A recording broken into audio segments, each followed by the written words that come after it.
પ્રસંગ આવે મહાભારતનો યાદ, આપના સામે તો મારે શું બોલવાનું હોય, પણ અભિમન્યુનું જ્યારે મૃત્યુ, માતાઓ સાંભળજો, આ મારી જગદંબાઓ સાંભળજો, આ વાત અભિમન્યુનું મૃત્યુ થયું. અભિમન્યુ એટલે કોણ? ભગવાન કૃષ્ણનો સગો ભાણેજ, એમના બેન સુભદ્રા એનો જાયો,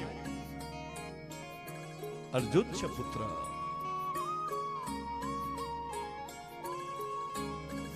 22 વર્ષના યુવાનની લાશ પડી, સુભદ્રા બેન માથે રુદન કરે છે. ધીરે ધીરે ધીરે મુરલીધર મહારાજ હાલ્યો આવે છે, કાળિયો ઠાકર હાલ્યો આવે છે. એ કૃષ્ણને જોઈને સુભદ્રાએ દોડ દીધી, ભાઈઓ પાપડો નાખ્યો. ગોપાલ, ગોવિંદ, આ મારો દીકરો, તું આને બચાવી ન શકે. ગોવિંદ,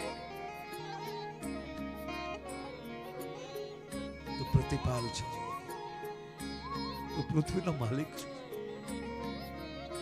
અને આજ મારો ખોળો ખાલી થયો.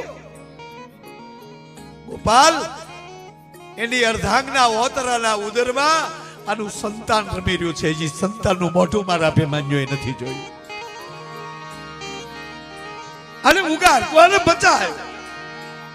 પિતાંબરને ડોકમાં જે ખેસ છે ને આ લટકે છે. ભાઈ સુભદ્રા, ગોપાલ તને કહું.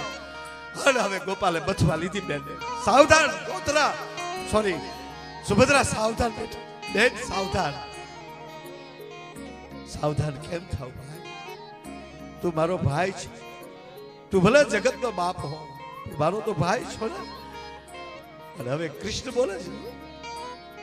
સુભદ્રા સાંભળી લે, આ અભિમન્યુનું મૃત્યુ થયું એ મારો વાક નથી, વાક તારો છે. ગોપાલ, હા વાક તારો છે બેન. આ ઉદરમાં જે અભિમન્યુ હતો અને હું હાથ કોઠાની કથા તારી પાસે માંડીને બેઠો હતો, ત્યારે તે 6 કોઠા સુધી જાગૃત રહી, જાગી હતી. હાથમાં કોઠાની વાત હાલતી હતી, તું હોઈ ગઈ. આ તારી નીંદરે તારા દીકરાનું મૃત્યુ ઉત્પન્ન કર્યું છે.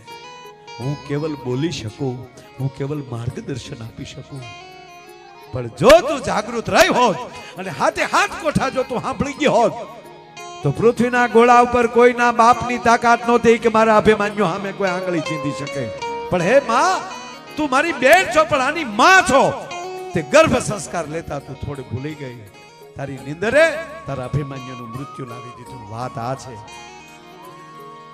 ઉદરમાં સંતાન છે ત્યારે તમે શું કરો છો? આ ઠાકરમાં આવીને બેહજો, ખાલી આ રાધા કૃષ્ણની મૂર્તિ સામુ બેહજો ઠાકરની.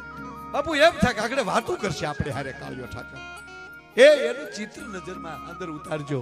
બાળકોની અણહારું કૃષ્ણ જેવી મળશે. આવવા બાપ, હમણાં તો એક હોસ્પિટલમાં બાળકનો જન્મ થયો તો સીધો પુષ્પાનો ડાયલોગ બોલ્યો. બોલો, જન્મતા આવે તો ત્રાહો ઝુકેગા નહીં ચાલા. નશુ બઠિયા કાન કરી ગયું, હું અહીંયા હિમાળા સાંડી ગયો. આ જન્મતા આવે બોલે નહીં, બોલ્યો તો સીધો આમ કેમ બોલ્યો? અને હકીકત છે ને બાપુ, જે વસ્તુ જે ટાઈમે હારી લાગતી ત્યારે જ લાગે. જે ભણતો હોય એના જ ગીત ગાવા પડે. નકર બે આંખમાં ફૂલા હોય તો કઈ હારો વરરાજો ન મુકાય. તોય બેનું કેવું જ પડે, વીરો મારો જગમગ ઝગમગ તો બાપો થાય. બાકી તો આખું ગ્રાઉન્ડ આટીએ સડ્યું છે. કેમેરા વાળાને એમ થાય કે મારી સામું જોવે છે, ચાંદડીઓને એમ છે કે અમારી સામું જોવે.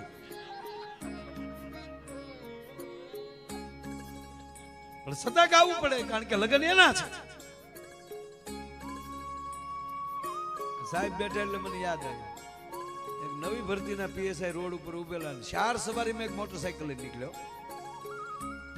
અને સાહેબે કીધું, ઓલે નાઈયા સોટાડી દીધું. હું છે સાહેબ કેમ 4 બેહાડ્યા?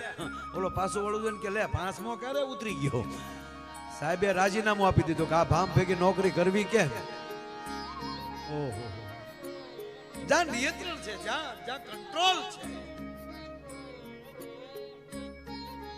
જે વસ્તુ જયારે સારી લાગતી, જન્મતા વેદ બાળક રડે તો જ સારું લાગે. હાસ્ય સારું જ છે, પણ બાળક જન્મતા રડે તો જ સાહેબ રૂડું લાગે. જન્મતા દાંત કાઢાય તો જન્મતા હોયા જાય બધા કા કોણ આવ્યો ભૂતના પેટમાં, ત્યારે તો એ રડે તો જ રૂડું લાગે છે. વરરાજો ફેરા ફરતો હોય, હાથમાં તલવાર, માથે આગ, સાફો બાંધ્યો હોય, તે માંડવામાં સારો લાગે. આડે દેવી રીતે નીકળે તો અત્યારે કોક એમ લાગે પાગલ થઈ ગયો. અત્યારે અહીંયા ગ્રાઉન્ડમાં બેઠા આપણે, ભાગવત કથા છે, અહીંયા પ્રોગ્રામ છે, આપ બધા બેઠા છો, પૂજ્ય બાપુ બેઠા છે, આપ બધા બેઠા છો, હું અહીંથી બોલું છું, તમને મજા આવે. પણ 15 દી પછી અહીં એકલો આ ઢોરા ઉપર આવીને મંડાવ, મોજ મારે એવું, આ આખો વિસ્તાર, ખંભાત વિસ્તાર કે માયા આયરનું સટકી ગયું. જે વસ્તુ જ્યારે સારી લાગતી ત્યારે